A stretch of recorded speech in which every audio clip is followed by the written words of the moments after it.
All right, moving on. So Miss McKinn asked another really great question. Wow, you guys come with the heavy hitters. How is sodium demonized, or why, I guess, is sodium demonized? Well, sodium, for many people, it's been long thought that sodium is the primary driver of blood pressure, and that it can, when overconsumed, lead to hypertension, which is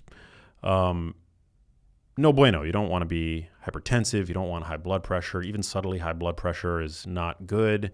Damages your brain, damages your vasculature, can leave you prone to atherosclerosis. But over the past couple of decades, I would say, it's come out that the impact of sodium on blood pressure is quite modest. It's a lot more modest than for your average person than was once thought. And there is a small group of, I think it's about 15% of the population of people who are sodium sensitive. So for that population, sodium might have a more pronounced impact on blood pressure. But what's really starting to come out is the fact that limiting your sodium in your diet is doesn't actually lead to the health benefits that it has long been speculated to. So for one, when you shift to a lower sodium diet, that's going to inevitably necessitate big dietary shifts that only generally is going to have a small impact on blood pressure.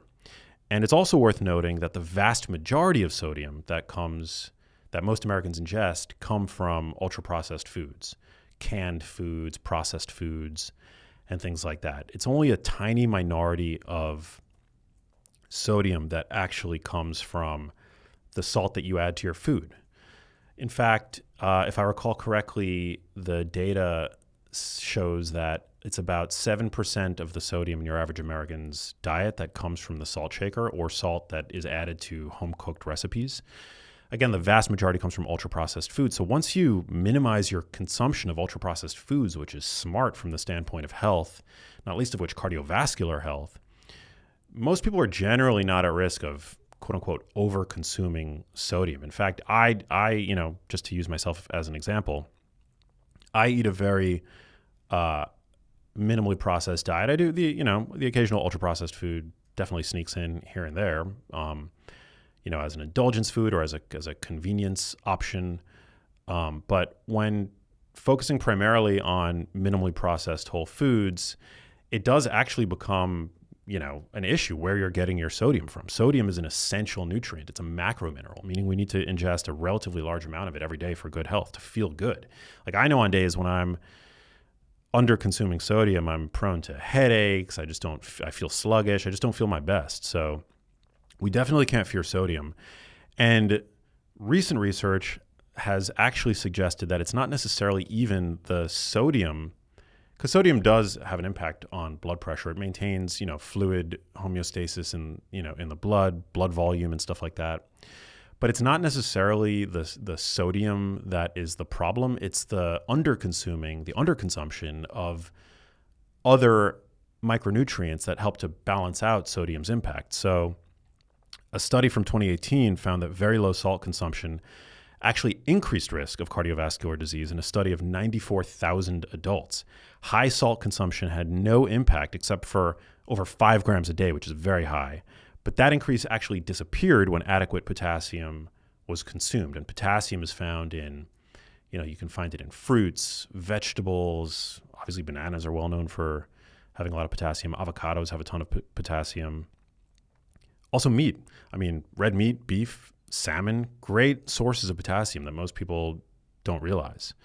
So it's not necessarily the salt that's the problem. It's the underconsumption of whole foods that tend to be rich in potassium, this other nutrient that balances out the impact of salt on blood volume.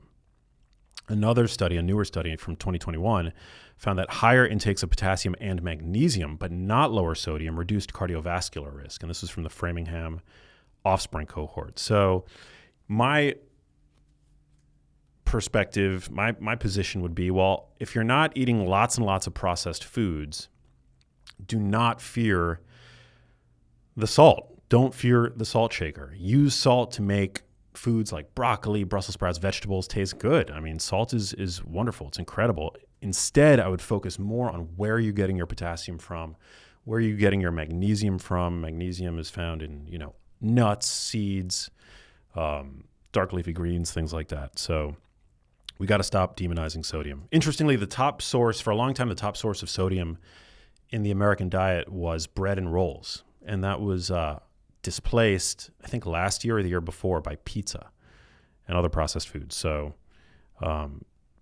worth noting, I would not fear sodium.